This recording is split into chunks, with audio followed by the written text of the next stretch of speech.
New location, but same show. Welcome, everyone, back to another episode of The Lineup. Ryan Croak joining us as per usual, but we've got a new special guest on the show, Myles Crane. Myles, thanks for joining us. Pleasure to be here. Yeah, I'm Jake Bowen, your host, and Myles, a huge game yesterday. America knows it was the Super Bowl 60, where the Seahawks took down the Patriots 29-13. Myles, your instant thoughts? Yeah, well, the first thought that came to my mind was, why was there a football game going on during my Bad Bunny concert? But it was all Seattle, all game, to the point where you almost really thought that the special teams was going to be the Super Bowl MVP because there was no actual touchdown, anything like that, scored until the fourth quarter.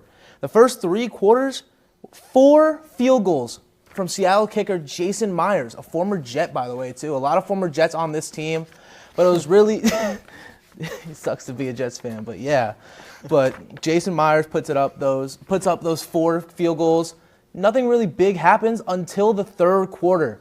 That was when Seahawks defensive tackle Byron Murphy, the second round pick out of Texas, I believe the first round pick out of Texas, forced fumble on Drake May, one of the many sacks, I believe 6 sacks that total game, puts them tied for second most in a Super Bowl at 6. And then you don't really get any offensive touchdowns till the fourth quarter. Then the Barn Show comes in. 16-yard passing touchdown from Sam Darnold to A.J. Barner. And then later, you have the iconic play of the Super Bowl. Devin Witherspoon sacks Drake May. He coughs up the ball, picked up by Chenna Nwosu. He returns that for a pick 6. It was all Seattle that game. Yeah, well, as the resident Patriots fan on this show, I didn't have a fun time. It was not the Super Bowl Sunday I had envisioned. And I think you talked about what Seattle did right. Part of it is they took advantage of a New England offensive line that just did not belong there. And it was something that was an issue all season for the Patriots. And it was passable. They were going through a gauntlet of defenses all playoffs. L.A., Houston, Denver, they all gave them issues, but they were able to hold their ground. And Mike McDonald said, not today. You're going to get wrecked. And that's exactly what he did. He not only did Seattle's front four absolutely destroy the Patriots' O-line, but there was relentless blitzes. Mike McDonald's scheme was the MVP of this game for me. I know Kenneth Walker won Super Bowl MVP and deservedly so, but what won Seattle the game was Mike McDonald's defensive play calling and his scheme. They were blitzing relentlessly from the secondary, from all over the field, and it got home nearly every time. And if Drake May wasn't getting sacked, he was getting hurried. His internal clock was absolutely destroyed by the second quarter, and it was to a point where Chris Collinsworth was mentioning it all second half. You could see it. He was rushed every single time he dropped back, and if he got the pass off, it would be a little bit off the mark.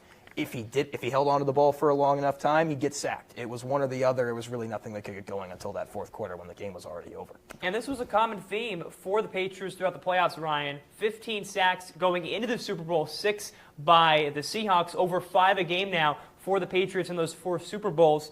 You know, this offensive line had a couple of rookies, Will Campbell being the biggest of them. How do you think he performed in that game? I think he's getting a lot of flack that he might not necessarily deserve. At the end of the day, he gets so much flack because he is the guy that they took 4th overall. If he was some random third-round pick out of Georgia, I don't think you'd be hearing his name once. And that's, I think, the big takeaway for me with Campbell's performance. Yes, he allowed the most pressures of any player in any game this season, 14. His performance was unacceptable. But he was not 100%. It was known he was not 100%, and he had been kind of a liability all playoffs long. That being said, he obviously was a big hole and one of the bigger reasons the Patriots lost the game. But the O-line as a whole was not up to par. Even if Will Campbell was the guy who you want to point all the blame to, the O-line was not Super Bowl quality. And it wasn't all season, and Seattle was the first team to really punish the Patriots for having that poor of an O-line. And they got by against Denver. They got by against Houston. It showed its holes. It showed its weaknesses in those games. But the offenses for those teams couldn't get it done. Seattle's just made them pay. I mean, what was it that Will Campbell said at his draft day? What, you average, you give up a sack a game, you're working at Amazon? That whole Patriots offensive line might be delivering packages this offseason. I don't know, man. I don't know. They did a pretty solid job up until that Super Bowl game. I was, all things considered with the expectations coming into the season, the Pats O-line did a solid job, better than expected, but they weren't good enough on the biggest stage. Well, Yeah, Myles, as a Jets fan, a lot of former Jets guys who hoisted their first ring, Sam Darnold probably being the biggest of all of them, goes to the Vikings after the Panthers, has a spectacular season, then repeats that with the Seahawks, goes all the way. What did you see from him in this Super Bowl? I got a little, it was a little bittersweet. And he's, like you said, he's not the only Jet that won a Super Bowl. Jason Myers won a Super Bowl won a Super Bowl with Seattle. Leonard Williams played a great game. He's been one of the best defensive players on the Seahawks roster all year. Multiple sacks, multiple tackles, multiple pressures. But Sam Darnold, he really shows that this team wouldn't be the team it was without him. You saw the difference between him versus Geno Smith last year. It really makes you wonder, though, why would Minnesota give him up? Why would he let him walk after that 14-4 season?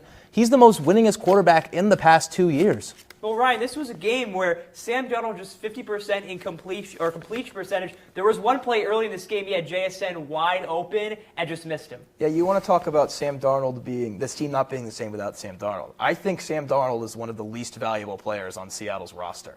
That roster is so complete from top to bottom. You'd be hard pressed to find a quarterback who has starting level talent that could look poor in that offensive system. And Darnold had his black spots throughout the year, and by no means am I trying to take any credit away from him. He deserves a lot of credit for his performance this season. But at the end of the day, Sam Darnold's job on Sunday was to not lose Seattle the game. He did his job. His job has not been to win Seattle these games. He hasn't won them a game by himself all season long, and he didn't do it in any game of these playoffs. The reason I picked New England coming into the game was I think Seattle had avoided a situation where late in a game, in a big spot, they needed their quarterback to make a big play. I thought that was going to run out on them. They were going to have to rely on Darnold, and he was going to come up short. He didn't impress me by any particular metric other than the fact that he was better than Drake May at avoiding the sacks and avoiding the pressure. That was his most impressive aspect. And again, that goes to say he did not lose them the game, which I think was a lot of people's expectations coming in for a guy like that who has a record of seeing ghosts in big spots. Definitely with seeing ghosts, especially with a team as, we'll say it with ghosts with Seattle as well. The last time, Seattle faced New England in the Super Bowl, we saw what happened on that 1 yard line. Yep. Why would you pass it and then you go with the Super Bowl? Kenneth Walker, your first Super Bowl MVP as a running back in multiple decades. He had 161 all-purpose yards. He looked like people. The way you see it, the announcers, they said he looked like a prime Le'Veon Bell, stuttering in the backfield, breaking through, finding his gaps. When the quarterback starts to pitter out, you turn to the running back. Like you said, though, he did get a lot of help. A lot of that team was still there last year. Geno Smith couldn't get it done, but Well, Geno Smith, you're talking about former Jets. Geno Smith is okay. Yeah, Ryan, we just talked about Kenneth Walker and how dominant he was. Something surprising to me while watching this game is that the Patriots' rushing attack had some moments, but only 13 carries for 42 yards between Stevenson and Henderson. Do you think that the lack of establishing a rushing attack is the reason why Drake May was under so much pressure? No. I think the lack of a running attack had no impact on the pressure that May was facing. At the end of the day, the running attack at the beginning of the game was solid. I thought they were getting chunk yardage on those first few carries of each drive. It just, Seattle started to stop it, and the Patriots went away from it. It is what it is. Drake May was going to get pressure no matter what the Patriots did. There was no avoiding that. The way that offensive line looked out there, it just did not match up to anything Seattle was doing, in part because of the strength of its front seven, and in part because of Mike McDonald relentlessly sending the blitz. Drake May was going to be under pressure all day, even if Ramondre Stevenson and Travion Henderson are averaging 6 yards a carry. There's just no way around that. And unfortunately, the Pats got themselves in a situation where they needed to throw the ball. They really couldn't get anything going throwing the ball until it was already out of hand. Yeah. Well, at the end of the day, the Seahawks come out on top of the Patriots 29-13. But coming up, we are going to detail the future for both squads. Are they one and done? Are these teams building franchises to come? We've got that and more next on the lineup.